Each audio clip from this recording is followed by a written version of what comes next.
শুক্রবার সন্ধ্যায় প্রধানমন্ত্রী ও মুখ্যমন্ত্রী একান্ত বৈঠক ঘিরে রাজনৈতিক তরজা অব্যাহত।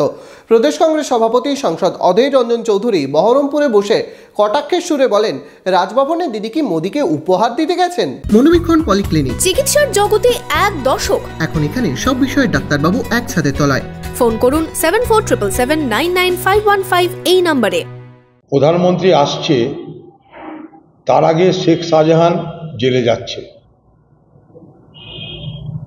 এই দুটোর মধ্যে কি সম্পর্ক আছে বাংলার মানুষকে সেটা খুঁজে বার করতে হবে।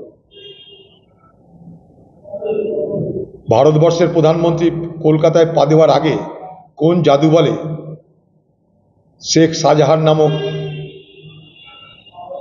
ব্যক্তিটি মিনাকা থেকে গ্রেপ্তার হয়ে গেলেন সুটেড বুটেড অবস্থায়। এটা আমার কাছে অত্যন্ত রহস্যজনক বলে আমার মনে হয়েছে। তাহলে কি বাংলার দিদি দিল্লির মোদিকে কিছু উপহার দিলেন যাতে মোদি খুশি হতে পারে? তারপরে কি দিদি রাজভবন অভিযানে গেলেন মোদিকে ম্যানেজ করতে? নানা প্রশ্নের ঘূর্ণাবর্তে আমরা আজ আবদ্ধ।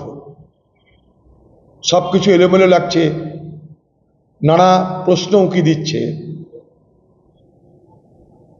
এটা কি কোইন্সিডেন্ট? মোদি আসছে, শাহজাহান জেলে যাচ্ছে।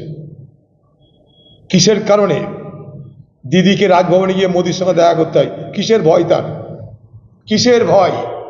কেন ভয়? কি কারণে ভয়? কিসের তোয়াজ জানতে চাই আমরা।